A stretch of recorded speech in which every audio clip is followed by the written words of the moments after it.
feel pretty good about it. Bell definitely is. Okay.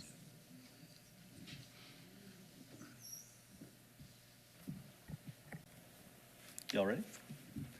All right. We will now call this meeting of the Fowler ISD Board of Trustees to order. We do have a quorum.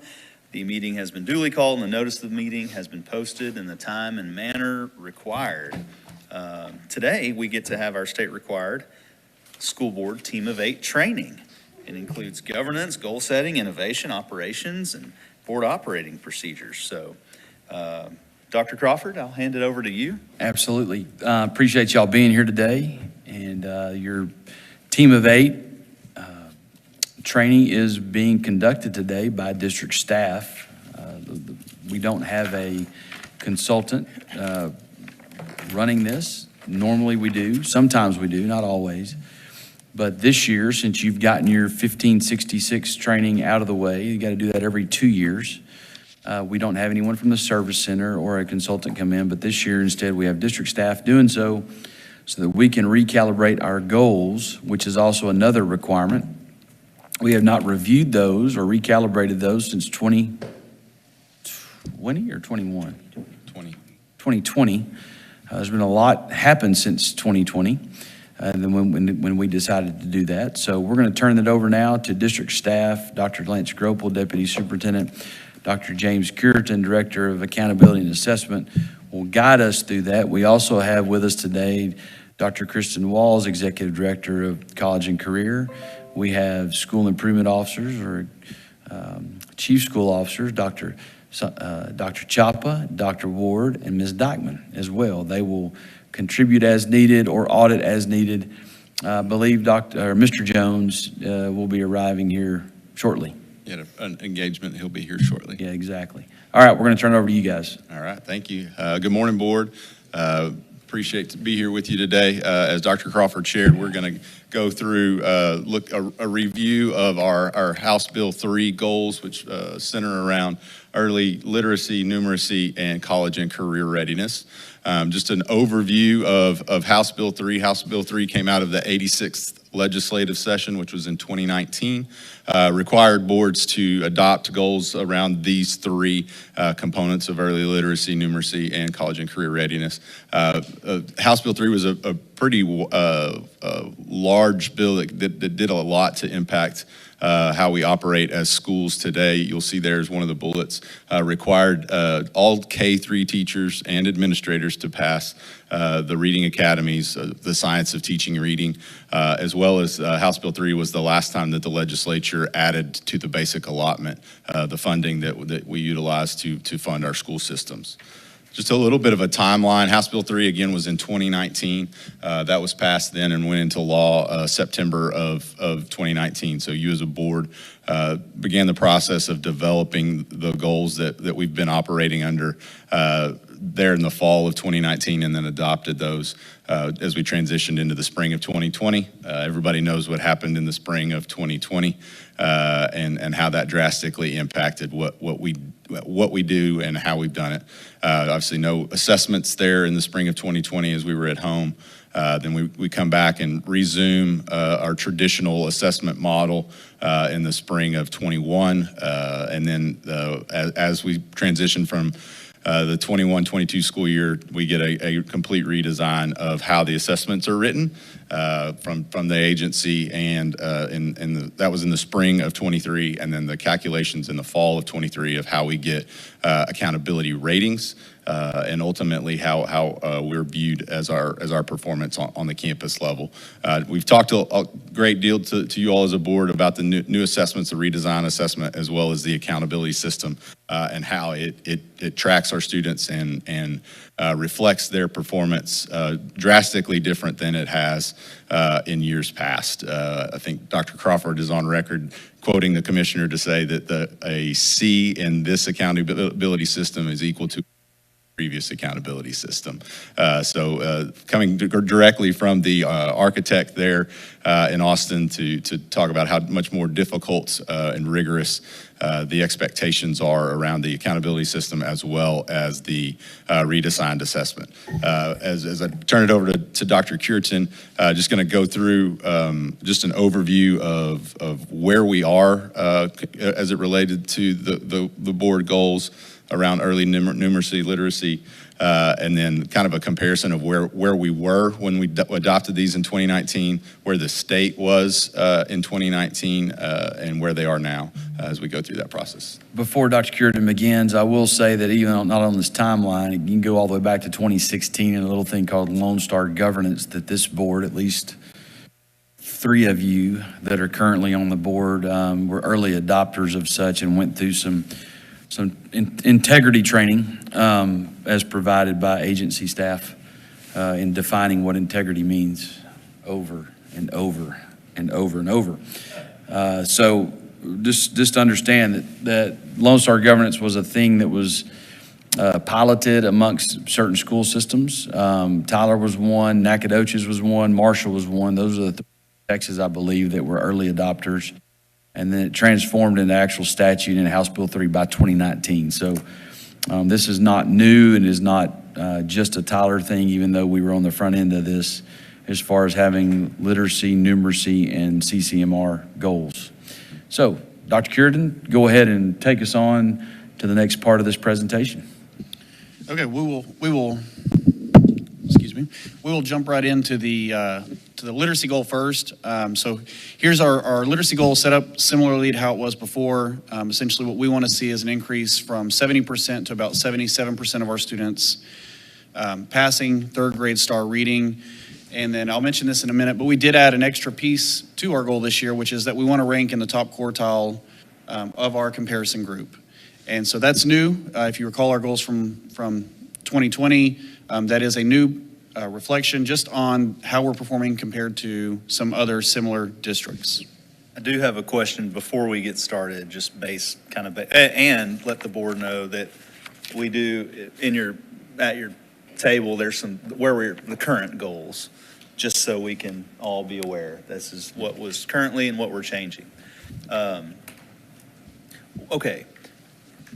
How big is our comparison group, just out of curiosity? Is that the Texas State, the STAR comparison group? Do we know? We currently, what we define as our comparison group, we selected 16 districts that look like us, both public and charter, that have similar demographics, similar size around the state to use as a comparison group. So, and these are probably similar to the comparison groups that that iReady maybe uses. Yeah, yes and no. Depends on if those districts use iReady or not. Some of them do, some of them don't. And then what percentage in the past, and I know it's a little bit of a dangerous game to play, but I'm just so I can have kind of a base level of knowledge, what percentage of districts typically in the state of Texas, not going to hold you to it, are like A districts?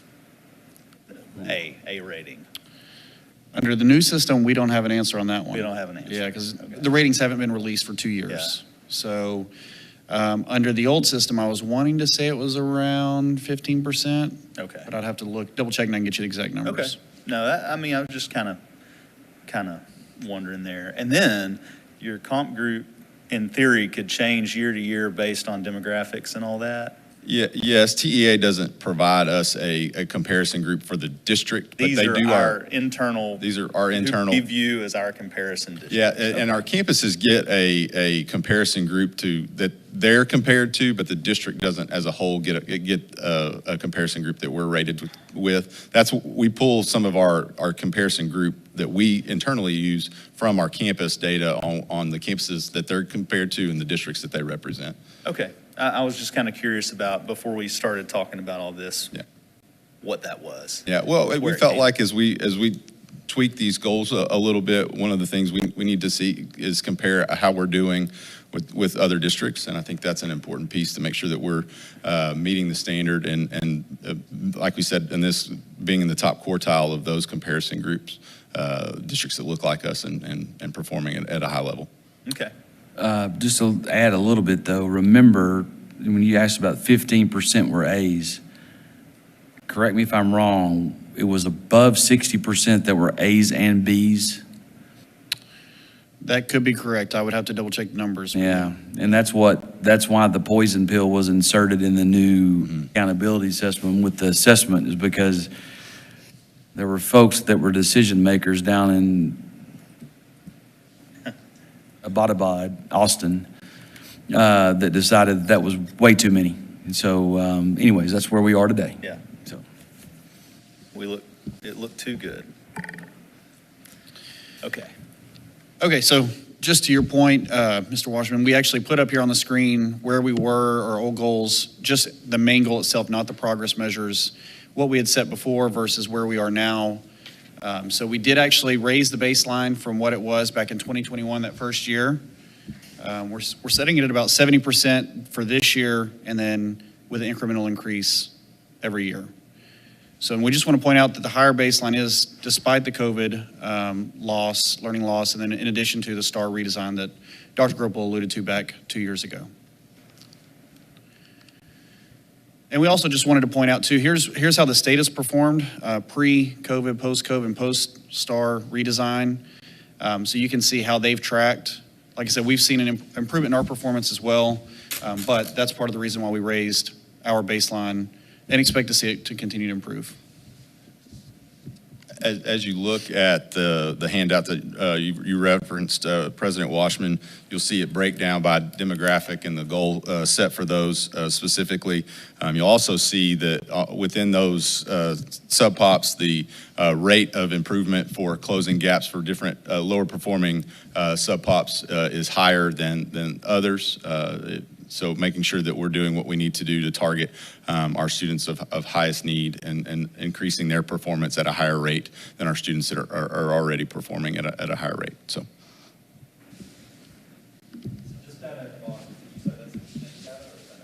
That's the state. State data. That's the overall performance of the state. So could you qualify the approaches concept and definition in regards to, I guess, grade level? Because I want to make sure I completely understand that. So what you see there is approaches is what the state sets as the passing standard on the STAR assessment. Mm-hmm. And then there's the meets level and the master's level. So looking at 2019, since that's the first one, they said that the approaches acceptable rate was 75% for That's a individuals. percentage of students around the state that met that passing standard. And that's third grade only. Third grade reading only. STAR reading only. Mm-hmm. So that means that 25% of them did not meet approaches, right? Say that one more time, I'm sorry. 25% of them did not meet approaches. That's correct. Okay. They were not successful in taking a test to say that they could or could not read. Right. I know. Okay. A test. A test, yes, Okay. that's correct. One test, one day. That is correct.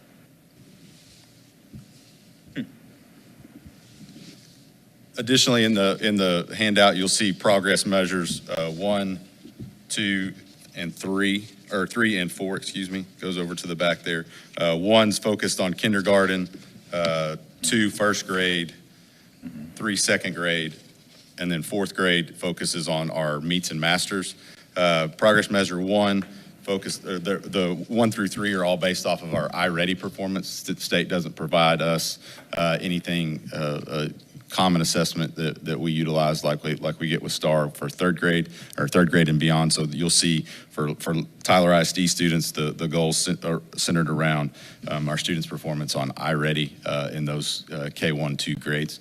And then again, fourth grade or third grade in progress measure 4 is centered on the students that get meets and masters, the higher level of academic performance, and making sure that we grow those. We found as we look at the new accountability system, it's ultra important to keep those students that score meets and masters on assessments at that standard, or it really negatively impacts the overall rating that we see from TEA.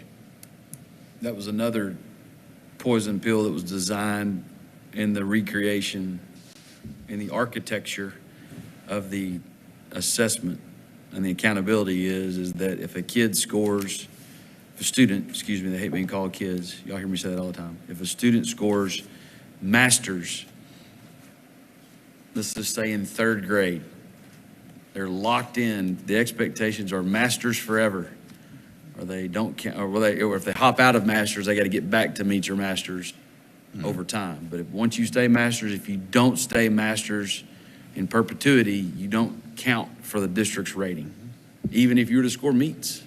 Correct. Even if you were to meet the passing standard, you would not be considered getting a Meets is year's still worth considered college readiness. Yes, correct. But so if you slip back one level from a master's to a meets, you don't get to count. Correct. And those are the intricacies in here. Dr. Curidan, whenever you start talking about passing, which is approaches, does that mean that they actually go into the test and it's a 100-question test and they score 70 out of 100 to become passing? What does that mean? How do So- they determine all of this? Pretty complicated, but there's a lot that goes on behind the scenes. But at the most basic level, I mean, that's students will take the test, 30-ish question test, and then they'll go in there and figure out the standards kind of after the fact is what essentially happens. So So if it's a 30-question test, is every question weighted as 3 points? it is not. And on the reading test, you've got a 10-point question basically. You've got multiple 2-point questions, and then you've got the majority of them which are 1-point questions. Okay. Yeah, they go back and additionally set the cut scores, the passing standard after everybody has already taken the test. Are there still questions inside of these assessments that don't even count? There are as well. What are Yep. those called? Those are field test questions. Okay. To be used on future STAR tests. So they gauge the difficulty kind of unknowingly to students. They're not actually calculated into the score. Okay. I don't want to get too far down into the wormhole on this, but that's since this is being recorded and people want to go back and watch it, if they do, that it's not a 100-point Right. test that we take, and they're not all weighted the same Correct. to get there. Okay. It does not fall into the traditional assessment window or The assessment setting. percentages are the percentages. 70% is 70% of the test takers. Correct. Yeah. Correct? Okay. Correct. What about snapshot date? How does that come? We just had a snapshot date. How does that So, fare for us? so snapshot is basically the date. It's the last Friday in October. And that's the date by which essentially there's a roster of students that are enrolled on that day. And then if those students test with us again in the spring, we actually take STAR or take the TELPAS. Those are the students that will show up in our measures. So even if we get students a day, 2 days, 3 days, a week afterwards, at the end of the year, those students will not be reflected in our accountability. Same thing if they're here, but they move in March, they also would not be reflected in our accountability. If they move within the district, it is reflected from campus to campus. Used to it was. So under the new system now, they have completely removed that. So if a student goes, If they've moved at all? if they If move they go from Dixie to Bell? after snapshot and before testing, those students will no longer count in accountability. Yeah, I didn't even know that. Yeah. Something new every day. That used to be a big deal. It was a big deal when they redesigned it. We just couldn't get them to budget all on it. Okay. Yeah. So students that transfer after October 31st to a particular campus would not be counted in the Yeah. STAR exam So- results. Used to Okay, be, yeah. Used to be they counted for the district, but not the campus that they went to. Now they don't count in that if they move after. If they're at one campus before snapshot and they move after snapshot, it doesn't, no longer counts into the accountability system. Not that this ever happens, but if they did move from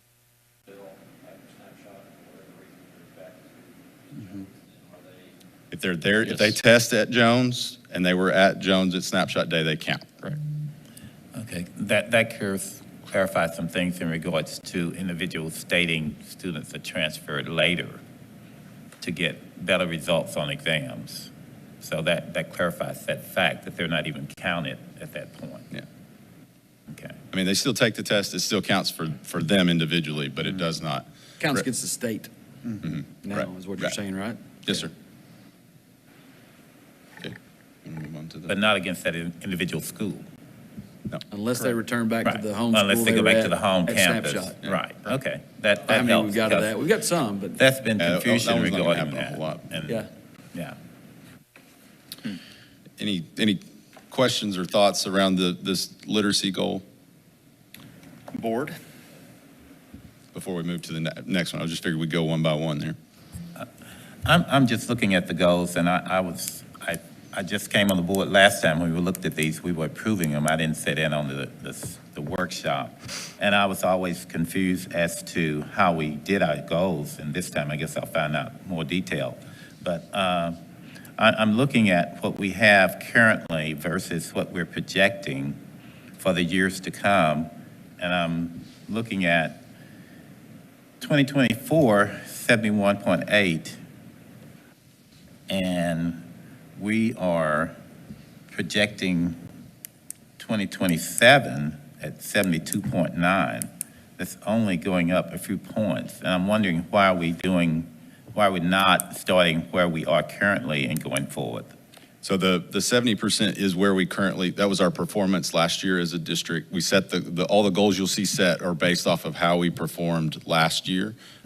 Felt like that was the baseline for us to then build from where we currently are, building forward. You want to talk a little bit about So that on the current stuff, all of that was, we came together in 2020 and set those goals based upon where we Right. were there. So that was a projected goal for 2024, not necessarily that we're actually there. and our 2024 was 70, is that what we were at? Yes, sir. Correct.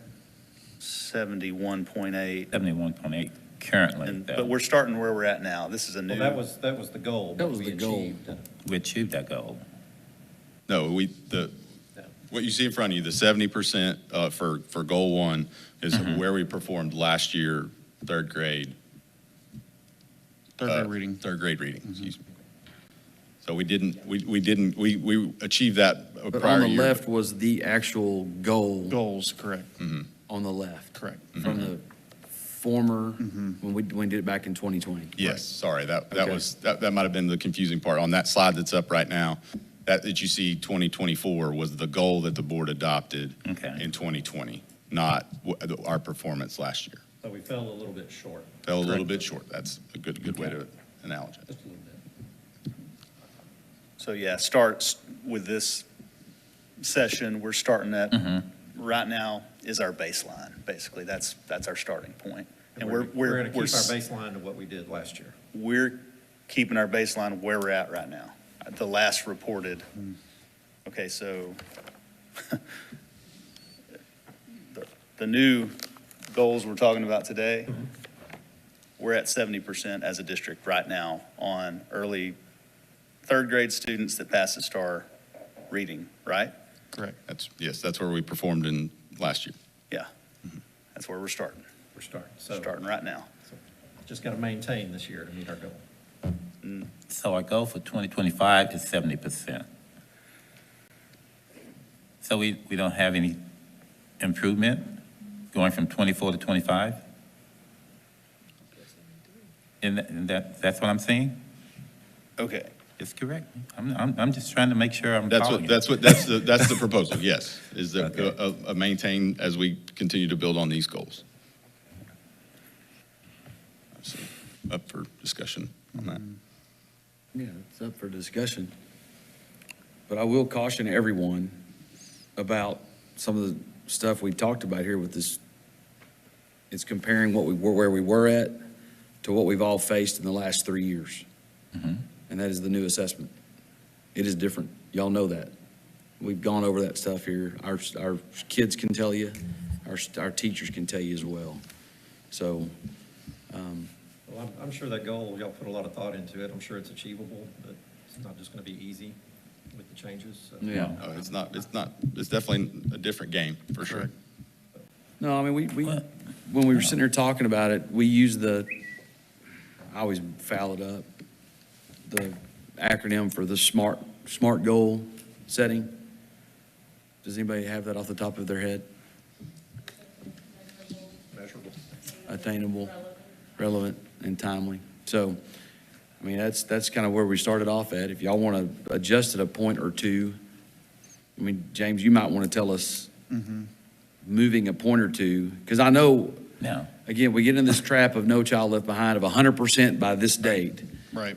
versus the R in SMART of realistic. You might want to tell us why we landed at 70 as we look back at kind of what we used to. We never saw these big 5 to 10 point jumps Correct. within the data Correct. sets. Yeah, there's really two things that go into play here. One is that we did look at historic data. So we looked at it back in 2020, looked at it again now. So what tends to happen with test scores is you may see a 3-point jump this year, and then it's a 2-point dip next year, and then it's a 1-point jump, and then you stay, and then maybe a 1-point jump, and it looks like, well, we could hit 3 or 4 points every year, but the reality is it's hard to maintain that. And the other part of that is the reason it's hard to maintain is that with this STAR test, there will be years, fifth grade, science, math is another good example, where the state as a whole came down.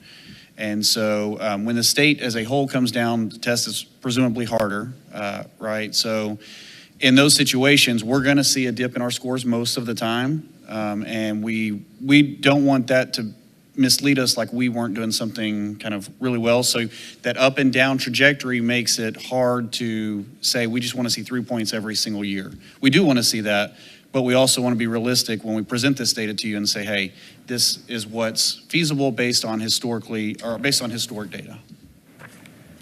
Now, you've got systems in place that these things trickle down to each campus because they've got to have the same type of stuff on here too. Correct. All the elementaries will have early literacy and early numeracy goals, and then the high schools will have their CCMR goals. So you've got formulas built Correct, inside of your program, which is just Excel, right? most of the time. Most of the time. But we have EduGens and some other things that I think that you pull from that we don't just arbitrarily come up and go, well, let's go 12% at Correct. X campus. Correct. It's Yes. a little bit more, I guess, strategic on that, and a little bit more difficult to expect that. For sure. Yeah, what we want is, so the formulas that we put in place, really it's twofold. One, we want to make sure if every campus hits their goal, the district is going to, we want it to be aligned. But the other thing is for our campuses, for our student groups, like Dr. Gropel pointed out, where there's, the performance is not as high, we want the growth to be greater there, right? So if you have more opportunity for improvement, we're hoping that that's going to result in more improvement, whether it's the campus that we're talking about or the student group. And so when we built the goals, we built them with that in mind. The formulas used for the district goals are exactly the same as they are for the campus in terms of the way that it's calculated. So if all the campuses hit their goal, whether it's this year or in 2027, 2028, the district is going to hit their goal. We're not going to miss the mark if every campus hits the mark. And I will say, like, in regard to some of our AP goals that we had, we initially set, I think, in 2016, and certifications and everything like that, we, like, overshot those, and we recalibrated. Right. And what I'm seeing between spring of 23 and spring of 24 is a 3-point dip in the state. So it did actually go down statewide that year. And if I'm looking, you know, we are, you know, let's say our 2025 goal from before was 73, and here we are at 70. That's 3 points lower. I mean, I do understand that. I do understand the question, like about, well, if we're there and our goal for next year is the same, what aren't goals supposed to go up? Right. So I get that. Right. I understand that. But I think, I don't know. I mean, we're relying on y'all's professional opinion here to make us not look like we're not shooting for the stars kind of thing. But we're also being real about, I want to be able to dunk a basketball, but I don't have an ACL in my left knee and I'm 43. I mean, the attainable part is critical to these things. And as long as y'all think we're operating at a fairly optimal capacity within what we can do, I don't know. I'm up for any thoughts the board might have. Well, my concern is if we're already at 70, why are we saying our goal for 2025 is 70? That means that we don't have a goal for the year. It appears that way. So I'm saying that it should be at least a point or something. There should be a change from 24 to 25 if we're already there.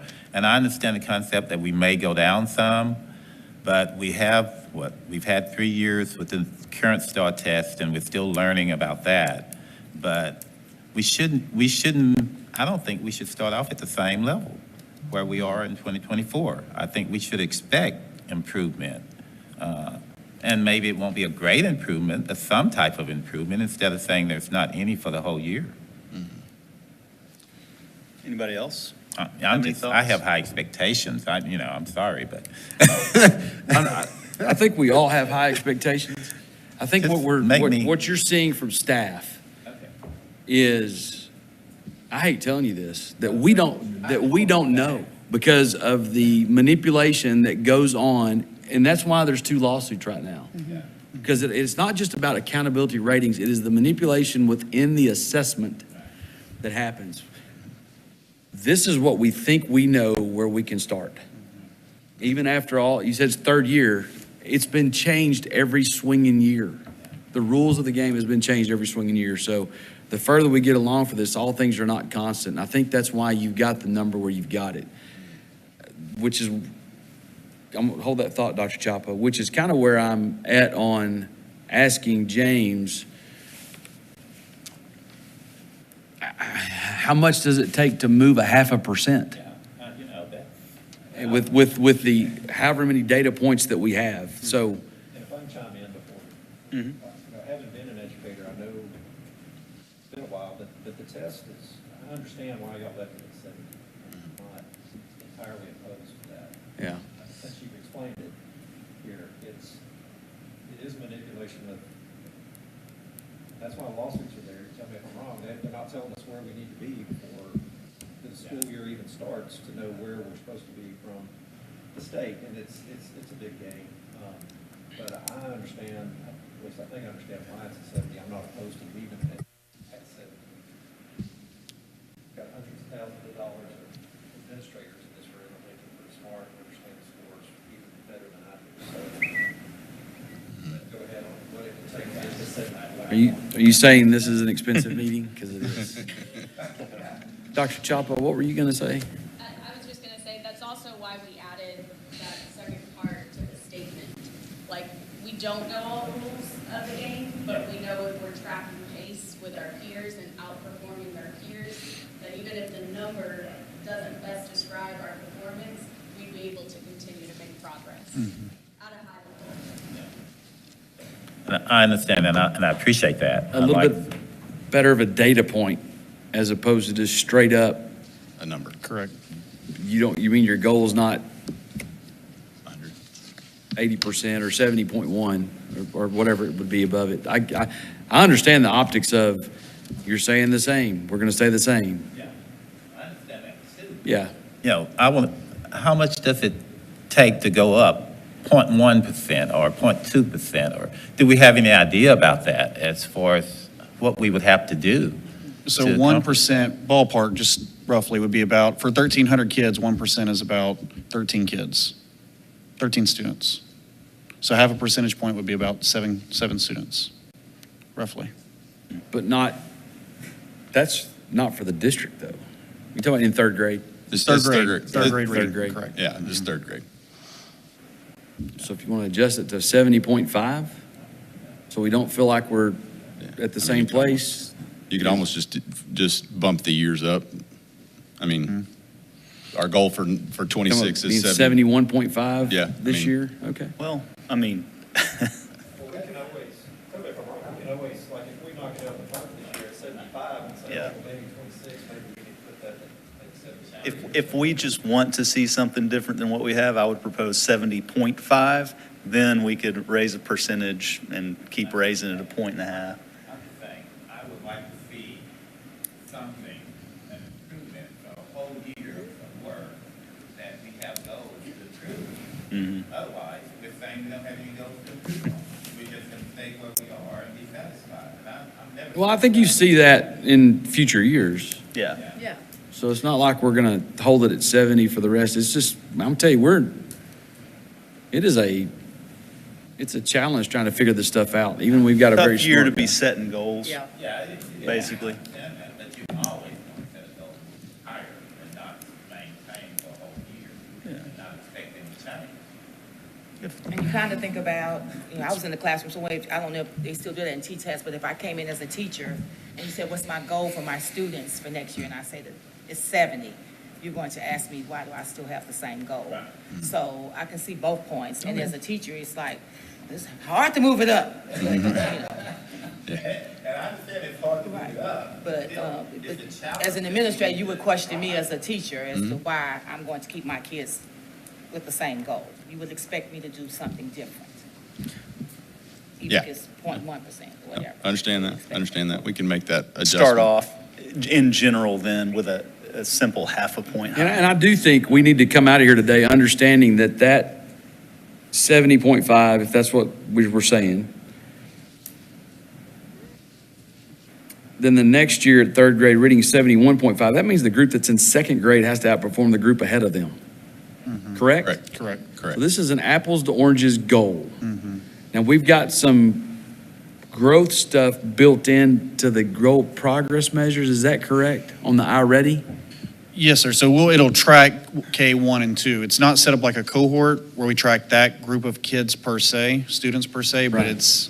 that's the idea is we track progress in K first and second to see third grade success. This is where where second graders performed last year, right? Yes, correct. So if you'll turn to look at progress measure 3, as we look at the early literacy.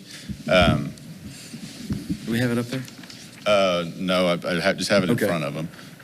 On that page, you'll see the 2025 goal is set at 64.5. For a frame of reference, as Dr. Crawford was just mentioning, that's where those kids performed last year.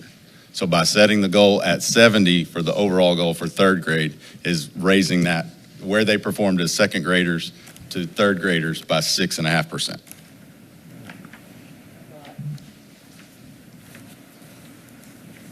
I mean, this mirrors the same conversation we had back in 2016. And Reverend Hager, very smart man, kind of designed a lot of this. I mean, that was with the understanding that you kind of had to go back and look at, back then it was NWEA MAP, wasn't it? And then And then it went to Renaissance, and then now we're at iReady. So it is the diagnostic tool of choice Yep. right now That we utilize. that is aligned supposedly with STAR. So you say that again about last year's second graders to this year's third graders? So current third graders, as second graders, performed at 64.5% at that And that was standard, according to their iReady? according to their iReady Okay. performance. So Because that's the only STAR data that we that's have. the most that's star-like data we have for close. second graders. Yes. Okay. It was actually was the iReady underperforming in the reading? They were pretty accurate on reading. Math is where there was Math the is big- what was kind of out of whack. And part of the math was the state changed the passing standard after we took the test. So it was difficult to project on the math, but obviously we hadn't gotten to that. I guess the question, do you think 70 is attainable? Or is that too strong? I believe it's attainable. I do believe it's attainable. I do believe it's not it is a challenge to be there.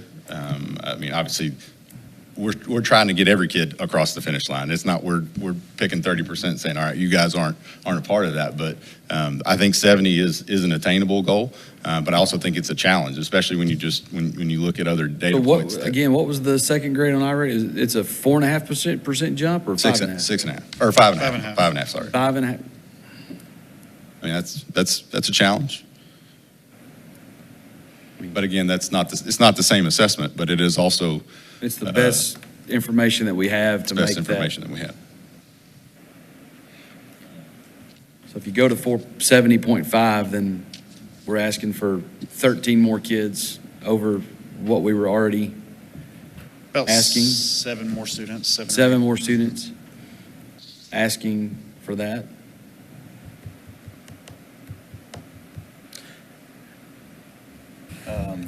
Mrs. Harrison, Mr. Bergfeld. I To think make we it a can do 6% movement. I think we can do it. I'm just, I think it's I know that, I know some of the kids are not performing very well, but I think that we have to challenge them to continue to meet those goals. And literacy is a big issue. I know that for a fact. But I still think we need to challenge our teachers and our students to do better. And not lower the expectations or keep the expectations at the same level. If we keep doing that, we will never get much better. And I want to see it improve, and I think the district's doing some very innovative things to do that, and I think we're capable of doing it. But we know we have pockets of students that are not able to read. But those students need to be addressed appropriately to get them where they need to be and not accept that. If they're not capable, we need to put them in a category where they're not capable. But if they are, we need to challenge it and we need to do it. It's just, when I see second graders that can't read a math problem to understand it, to do it, but if I read it to them, they can do it, I get concerned that the literacy is just not there. And that's the problem. They can't read. To read the New Start tests where they have the word problems in math, they can't read the problem to understand it, to do it. But if somebody can tell them what the reading says, they can solve the problem. It's an issue. And so I think somehow we just need to challenge our kids to that point, and teachers to that point. This may be a really dumb question. Ms. Harrison, the only dumb question is the one that you don't ask. Hey, y'all make sure that your microphones are on. We got a message from the mothership that said that they can't hear you when you're talking. We can hear each other. Who but sees on this TV, they goal? can't. Is it just us? No. This will be. I mean, this who, will be is this on the- broadcasted? On the website, like if you go to Tyler So parents ISD can- and you look at our okay. goals, it's for the world to see. Right. Yeah. And then Dr. Cruton talked about this, the trickle down, the campuses have the similar goals, and it's based off of the district goal. Right. So these goals set for that purpose. I just think with everything we have against us and what you're talking about, the second grade and the 5.5%, to me, staying with 70 just seems like the smart thing to do, but I mean, I get Yeah, I get both have a sides goal. of the, both with sides of the everything up equation, for against sure. us, this may be our goal. Mhm. You know what I mean? So, Yeah, and agree with you, Mr. Newsom. Literacy is a foundational element. K3 is you learn to read, and from 3 on, you read to learn. So we have to have that foundational skills. I know Dr. Norman and her team are really focused on early literacy, on 3x3 initiative, where we're really focused on dialing into that early literacy. We did a summer literacy academy specifically for that this summer, where we had two campuses, 10 campuses represented at 2 sites, where we targeted some of our better instruction there at those places. So we agree it's foundational and we've got to do better. We want every kid across the finish line. Taking where we're at and building on that is our purpose, and we're not settling. I can assure you that we're not settling on 30% of the kids not So meeting that standard. what do y'all propose? What would y'all like to see us do in regard to that target, that number right there? Yeah, I think that's what we're trying to get the board's input on. Sounds like you can put 2025 at 70.5 and we can move right on along. I would say that. I'm acceptable to 0.5. I'm just saying, I just hate seeing it staying at the same level, and it doesn't seem like Understand. we're working to improve anything.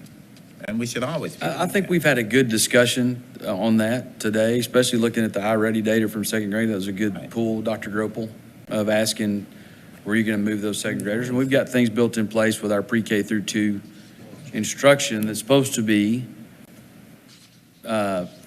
improving Right.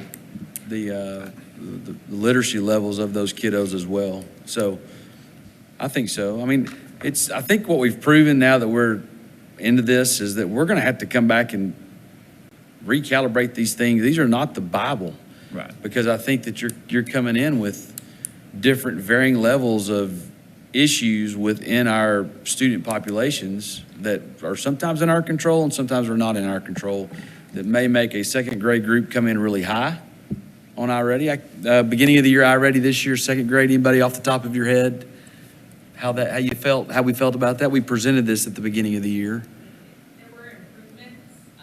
I will say just even anecdotally, like our campus principals are seeing stronger second grade support, and that goes through our use of Reading Horizon and our phonics and our progress Yeah, monitoring. okay. And so I would suspect that although we have some external factors that we're wanting to work through and maintain, calibration is going to be necessary because our phonics instruction is just getting better. Like, Yeah. Tier 1 instruction is getting better.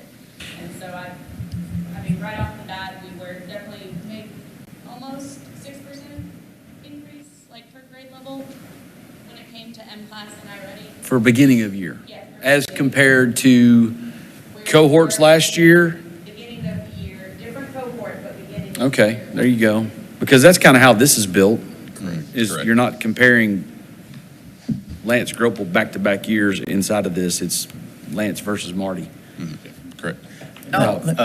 We recognize there's conditions involved. It's much like I've had to watch a lot of track lately, and where we might have a goal for a certain season, we also don't know on what certain date, if the wind might be blowing or if it might be raining, and we might win first that day, but it might not be a PR. So we recognize there's conditions involved in this entire thing, and Yeah. out of principle, it's always good to see an improvement on a goal, so let's go with 70.5, and we can move on. Well, I mean, just it sets us up for next year. When we get to Yeah. Team of 8, we'll be able to Yeah. look and see how we did, and obviously if there's a need to move it up or some discussion needs to happen because of what happened. Let me say, because Absolutely. I'm looking at our goal, continuous student outcome, but yet again, from 24 to 25, we don't have a continuous improvement. I'm willing to accept, the 0.5 readily, Okay. but it's not showing a continuous improvement. And that goes against what our goal is, wholeheartedly. Goals are goals. Okay. I understand. So that was 50 minutes into the meeting, goal number 1.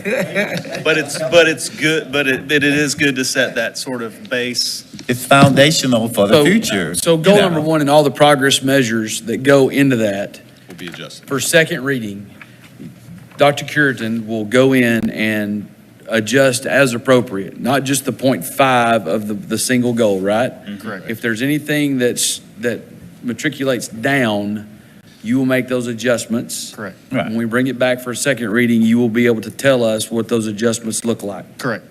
And it'll generally involve year 1, 2025. Yeah, so it Yeah, may, It's all- that's where it yeah. it starts. may wind up being that everybody gets a 0.5 added to them, or whatever that means, translates, Continuous improvement, okay? Okay. not, All right, we'll move to the numeracy. Actually, Goal. since it's noon, we're gonna make this the working part of lunch. Okay. So before you do that, we're gonna take a little break, 50 minutes in, go to the restroom. We've got your food ready for you at the back of the room, so we're all gonna have to eat a little bit while we're working through this. I wanna be efficient with your time. oh, yeah. Is that okay? That's okay. Instead of breaking for an entire 30-minute lunch, let's just power right through it and Yeah, food in our that's mouth fine. and talk. Yeah. Okay, let's take a 5-minute break to go get your food ready, and we'll be back up here. Okay, thank you.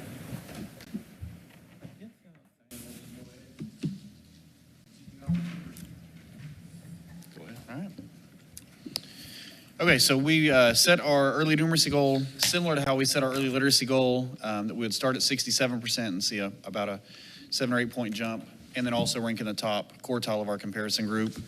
You'll see the same setup here as we did before, but I'll preface that and say we'll go ahead and add the 0.5 point here as well on our targets. So that'll jump to 67.5 because that is the score we had last year.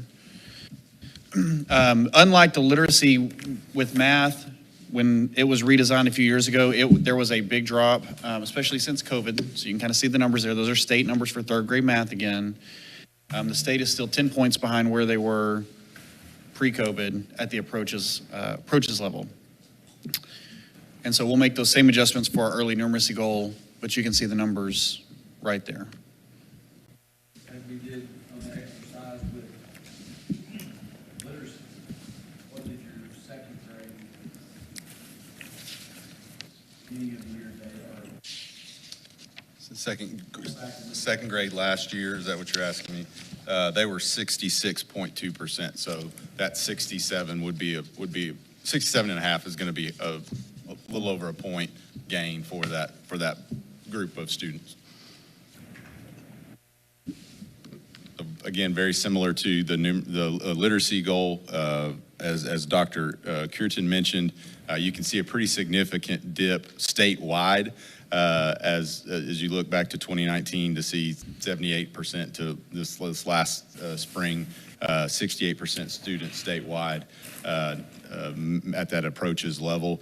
When these goals were set, the column on the left at the top, the targets, the goals, 72.7, it was a different assessment, different time when we were performing differently as a state. As I said, you can see same as, new redesign assessment as you look at spring 23 and spring 24 by the state, and you can see a 4-point dip just from one year to the next of the redesign. I mentioned earlier that the cut points, the passing standards are determined after students take the assessment. And this one, we saw a pretty significant increase in the passing standard from one year to the next, and that aligns with what we saw statewide. We also, in our local performance, saw a similar dip. Correct. Yeah. we discussed that previously in this meeting. Bring this back up. Knowing that there's we all know the difference between ratings and the assessment. The assessment is linked to the ratings. Correct. As far as the accountability manual for this current school year, I know that the 23-24 and the 22-23 manual is what got us into us. What got the agency in the jam that they're in. What about this year? So they've stated a manual that was published last year will be the same manual for the next 5 years. But they don't publish the cut scores. The cut scores are not published as a part of the accountability manual, just how they will determine the overall rating for the campus and the district has been determined. Okay. Just an observation. In spring of 2019, it's kind of interesting that, the STAR reading was at 75% and the STAR math was at 78%. It's been flipped to where the math is now trailing. Correct. And I guess it's just due to the way they have worded the math portions of the test and how tied it is to reading and really understanding some. The questions are designed to be very tricky. You have to read very thoroughly, or you can find yourself missing a question that if you to Mr. Newsom's point earlier, if you're just doing the computation of 10 times 10, majority of students can do that. But the way some of those questions may be asked, they don't know that's what the question's asking them to do, or the additional information, that sort of thing. And there's also a different variation now on the actual assessment. Correct. About pull down menus, heat maps. Correct. Correct. Short response. What are some other cool psychometric terminologies on questioning? What's that? Multi-select. I knew there was another one out there. And there's still some multiple choice, right? Of course. Okay, but not like it used to be, No.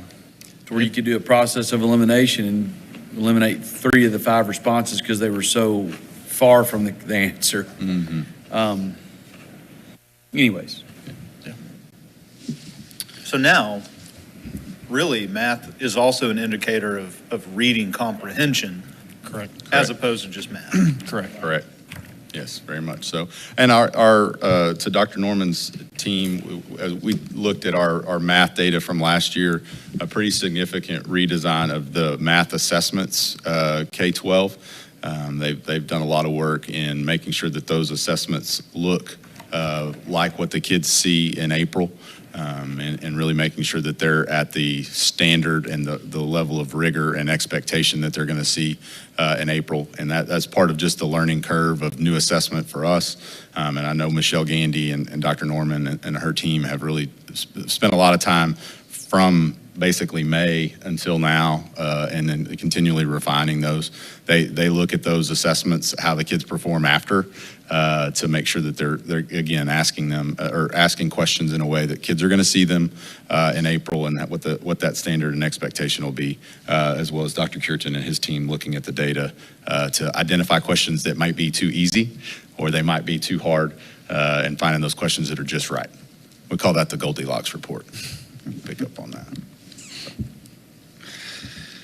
Okay, so for the early numeracy goal, we actually set it very similarly to the early literacy goals. So progress measures 1 through 3 are based on iReady, and those are kindergarten, first, and second grade goals.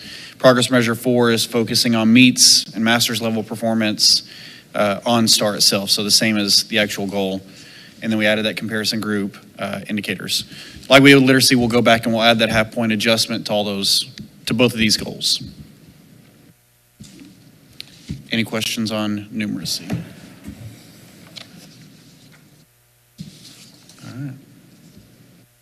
All right. We're going to move to CCMR. Okay, so for CCMR, we made a pretty large adjustment there. We adjusted the goal to say the percent of graduates that are CCMR, college, career, or military ready will increase from about 77 to 86% by June of 2029. So just for comparison, here's the baseline here's the old goals that we set back in 2020 on the left-hand side. On the right-hand side would be our new goals.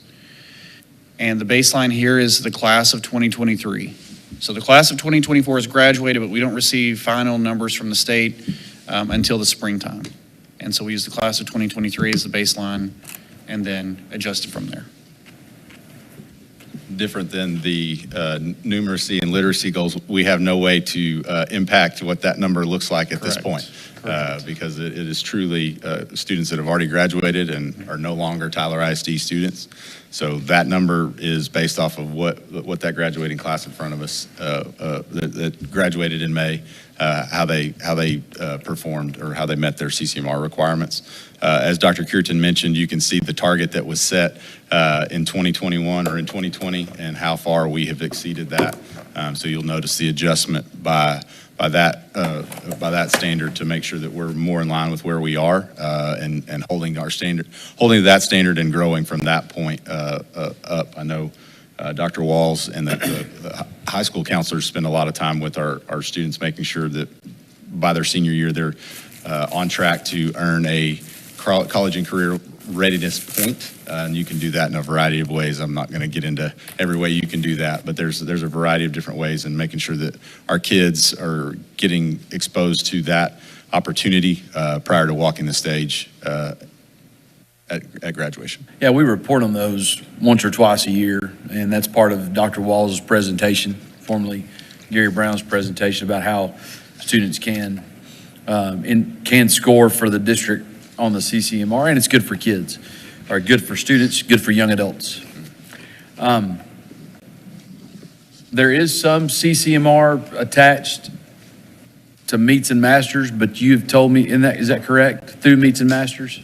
Not directly. So in other words, a student getting meets doesn't give them the CCMR point, or getting Right. masters doesn't. But the meets and masters is what tracks to be college and career ready, according to So TA. I think you told me what percentage of our high schools add to the district's CCMR performance? It's based on enrollment, so the 4 high schools would be, I'm going to say around probably 40 to 45% of our district rating when it's all said and done. Comes from Comes from just those 4 right. campuses. This information right here? So for the CCMR portion of the campus rating, it could be about 50 some odd percent. So it actually can weight as much or more than the EOCs can for high schools. CCMR can. This coming year, this year that we're in, we knew what they did last year. They moved the goalpost on CCMR to be an A inside of CCMR. It used to be what? It moved to what? It was 60%, and then after those students had already graduated, they moved it to 88%. Okay, so how does that relate to this? Per our previous discussions on literacy and numeracy, how does that relate to this right here? I would say this is, ultimately, those students will feed up into the high school, but ultimately, we want to make sure and set this goal to similar to how we did with our literacy and early numeracy goal. We want those goals to be set the same. We want them to be realistic, but ultimately, we'd like to see, before 2030, we're at 88% of our students getting to the A, or getting CCMR, I'm sorry. We were C though, the last 2 years, right, in CCMR? That's correct. We were almost a B this last year, so class of 2023 was almost a B. And this puts us in the B ranges over here? It would put us in the B, and then as you get to that, towards the end of the track there, we would be B plus, if you want to call it that, approaching an A. And 88 would get you to be an A? Correct. Dr. Walls, any commentary in regard to this? I think just, you hear me? Use the microphone, please. A red button on the bottom.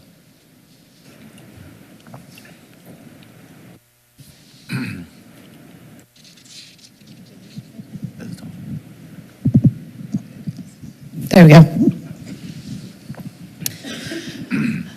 One of the things is meeting with each of the principals. That we have done a number of meetings of these changes that have been made to be very strategic on what does CCMR mean, because it has been different each year, specifically with the CTE.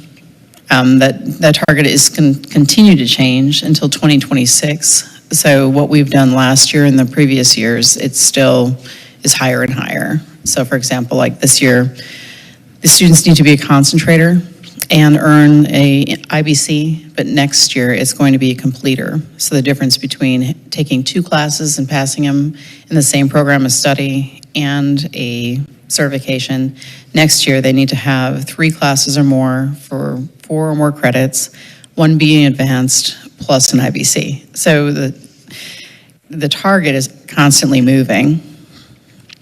But we have been strategic in looking at where our college readiness, where can we improve with having our students taking dual credit courses, where can we have improvements in our AP classes as well as college prep courses as well. So just working with all teams, counselors, principals, and even teachers, so they understand where these moving targets are and how to achieve. Yeah, 2 heads up for y'all. One, there may need to be a policy change with our senior seminar course. Remember that thing we adopted? But as it relates to this specifically, and our students being moved from, what do you call it now? Practicum. No, Is that what it's what are they called now? Oh, the concentrator to Concentrator completer. to completer. And the other thing is, y'all may be getting phone calls whenever they start getting into their juniors and senior years about, yeah, but my baby wants to start school at 10 every day, or wants to be home by 2 every day. The philosophy has been from this diocese is that we only get one chance to educate our kids. And we're going to give them the good stuff. And this is the good stuff right here. So as we start looking at folks trying to wiggle out of being completers, those are some things that might be, y'all might get some phone calls, or you may have to start thinking about some policy changes on the senior seminar. We're not getting what we need out of it on the CCMR side, correct? Dr. Walls, is that something we're Currently, what we contemplating? have is it's, for the majority of the programs of studies in CTE, is that it is aligned. If they've took the same program of study freshman, sophomore, and junior year, one of those courses is an advanced course. They would get 4 or more credits. However, if they're changing, then they will need to remain till senior year. The other thought process is also, if they do not receive their IBC, if they take it and do not pass and even retest for it, they will need to continue their senior year to get another chance and opportunity to pass that IBC. And so there's some kicking and screaming that goes on with some of this that we're talking about, either switching midstream, which we've been pretty firm about that, and we're becoming more firmer, or becoming firmer than what it used to be. We all know that asking a 14-year-old child to determine what they want to do the rest of their lives, like Jackson, he did architecture for 4 years. Joker, little sucker, completed it. Then he got finished, said, I don't want to be an architect. I said, okay. Still don't know what he wants to do. But anyways, that's an issue here, because you're gonna get some parents that, what do you mean you can't tell them, my kid is locked into this health science, or I think AJ started business administration or whatever the business pathway was, but she did that within the first 2 weeks of her starting in high school, and it's going to be fine. She's going to be on the health science pathway. So that's something that's probably going to become more and more prevalent as we look at these goals and trying to score. That's not what we're all about, but it does matter. But that's what the state is putting in front of us, and we'll try to make it as relevant as we possibly can. That's on the pathways. The dual credit and the AP, we already know that our dual credit numbers now, as compared to 10 years ago, look complete, and up against AP, look completely different. Correct. And trying to be everything to everyone sometimes gets in the way. When you have these singleton courses, maybe only one section or two of a certain AP, we may not be able to sustain that long term. I think there's some courses that we have just a handful of participants in there, and I know that that's always been a debate here. What can we provide that other schools can't provide? It's kind of getting impacted by some of this as we're trying to recalibrate and move things, get things better aligned. And it's also important to remind each other about what happened on May 16th. So the Texas Higher Education Board had changed some of the rules for dual credit. So previously, a student who hit masters on their starter exam, or if they did very well on the PSAT, they were waived to go into dual credit. That's no longer the case. They have to pass the TSI now in order to go into academic dual credit. So the high schools are making those adjustments. We have also some test prep courses that we've embedded to help our students do well on the exam, but it's a change that both the colleges had to adjust to, and we all have to do the same. When in doubt, test kids more. That's kind of it's not about the experience, it's about, and it's not our choice. That is how they get kids into determine if they're going to be able to go college ready or not. So again, here we are with the debate about testing. What else on this do we need to discuss? Just, you've got 2 progress measures, one that's focused on the dual credit AP side of things, and then you have another one that's based on the industry-based certification side of things. So both sides of really what encompasses CCMR, obviously the overarching goal, but those 2 progress measures align to both sides of what makes the CCMR gumbo, if you will, the industry base as well as the AP and dual credit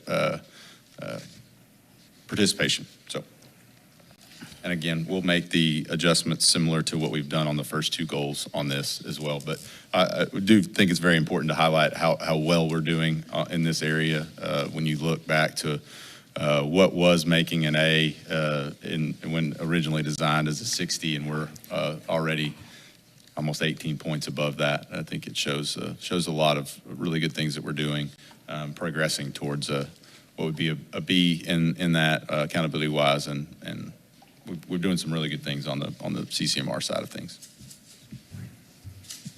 Yeah, there were some adjustments we made on this a while back because we were doing so well. And we're still doing well, but our anticipation is we continue to do well here, and we can always bring it back, like we talked about on the first two goals. We can review these more often instead of just letting them sit and seeing where we're at if we need to. Yeah, and I think to Dr. Wall's point, the changes on the higher ed board will make an impact on our dual credit participation. It just makes it more difficult for kids to participate where, it's the elements outside of our control that we don't get to choose the rules of some of those games. But we do know we're gonna continue to have a high level of participation dual credit, obviously, both the comprehensive high schools as well as ECHS. Okay. That is all the goals we have for you today. Okay, well, I think it was a healthy discussion, and everybody understands expectations, and both here and there. So thank you for presenting that to us, and hopefully when it comes race time, we'll have a good wind at our back. For sure. And this is the first reading. Correct. So we will bring this back to y'all at the December meeting. There is no December workshop. Okay. Unless y'all want to do it at the November meeting. I mean, I think we can have it ready to go for the November meeting. If that. I'm good either way on that one. I don't think there's any, if it's ready, go ahead, Okay. We've already discussed it, Yeah. so. Yeah, we'll have it for the November meeting. Okay. Yep. Yeah. Okay, well, I guess then we'll move on then to our board operating procedures. And as it does state in our packet, we're required to, I think, yearly update these. There has not been any real changes to these, correct? That's correct. Usually you get these, if you've had conflict on the board, there might be somebody who wants to change something inside the board operating procedures, or there's been something statutorily required to go inside the board operating procedures. Obviously, this was not a legislative year, and so there is nothing that I'm aware of that y'all need to fix internally up on the dais, nor is there anything that came from the state of Texas. I know that for a fact, that causes y'all to have to adjust this as well. This is also a first reading, and obviously you have opportunity before the November regular meeting here in a few weeks to make any tweaks to that, to come back for a second reading. And the goals will be updated inside of that as well. Those goals are actually codified in policy per Lone Star governance back in the day, and is required of every school system now. But there's your board operating procedures for you to review. There's a board monitoring calendar in there as well. We always refer to that. And we're able to adjust those things. We have a variety of opportunities for y'all, not just on the academic progress of the school system, but also with the reports from things like fine arts and athletics, competitive academics, safety and security, things that we do value here at the board level. One last thing that we wanted to share with y'all that we don't have an example of, I don't believe, is it's a little bit of a tool that we're going to provide to the board ongoing for an on-track. Yeah, so we put together, I don't know the right term to call it, a campus tracking to kind of keep you guys informed on how campuses are progressing throughout the year on their academic performance. Dr. Cureton is going to utilize our local assessments as well as any iReady, M-Class, any other data points to just kind of project how we feel our campuses are performing And then we'll be able to provide that to you on a monthly update at the board dais, so you'll know how campuses are progressing. I'm not going to say they're going to be an A, not going to say they're going to be a B, but just kind of what they're tracking of compared to their traditional performance. Are they improving? Are they maintaining? Or are we going backwards? And I want you guys to be as well informed as we can on that, and really strive to be as transparent and forthcoming with data, so nobody's caught off guard with how we think campuses are doing. Obviously, it's not an exact science. We're going to do our best to project their performance, but we're going to have year-over-year data to use to kind of help compare that. Anything you want to add to that, Dr. Kirchen? Sounds good. Chief school officers, what, y'all go over this with them 2 or 3 times a month. What's the terminology y'all use? The tool? The accountability tracker? Yeah, okay, there you go. So the accountability tracker, is that something that is kind of an internal metric that you'll just present to the board once a month, and that will Under be separate cover. Under- We don't okay. plan to come and Okay, and that was throw it my- up there every that- time. It's for, It'll be your. a paper we put in front of you that you have the Okay. ability to Well, review it's if you just have my questions. question is Yeah. how out there y'all are going to be with all that. I What we can expect. I don't think we want to be too far out there, but we do want to make sure you as a board are up to date and informed about how our campuses are performing. We do think there's some good pressure, kind of getting back to the day of the Lone Star governance days, to where we had a lot of public-facing data and information. We've had to pull back on some of that because of the benchmark exams. We just felt like we were over-testing. Yes. And that's why we kind of pulled back a little bit. So you've got your progress measures here, you've got your board monitoring calendar, but then this is just another tool that we're going to be able to provide for y'all, so y'all can kind of see. Just transparently, there's 2 campuses right now that we are extremely concerned with, right? We're concerned with all of them, but there's 2 that, is that right? Yeah, I mean, they're both making progress. I don't Right. think they're making the rate of progress that we would Right. that we would strive for. But some of the labels we're going to use for them are going to be what? On track, Okay? maintaining, improvement required, Okay, there you go. or intervention needed, sorry. Intervention needed. Intervention needed. There you go. So go do it again. Say it again. On track. On track. We're on track to move up, move up a letter grade. To maintain or move up a letter grade, right? Or is it just to move up a letter grade? If we say on track, that would be moving up a letter grade. There you go. Maintaining Okay. would be maintaining where they were from previous year. And then intervention needed would be, they could be going backwards. We would be projecting them. We're going to do it backwards. month to month. Yeah. We're going to have it month to month for them and color code it. I mean, I have an example here. I just didn't have it in time to. Yeah, we're not ready. It's not ready for publication yet. Not ready for publication. Okay. All right. You guys are brave. Thank you. That'll be awesome. Okay. That'll be great. Okay, so going back, board operating procedures, first reading, nothing has changed, but if you do have any questions before we do our second reading, just let us know. Let somebody know. Okay. Okay, we have executive session, and we do have some things to talk about in there.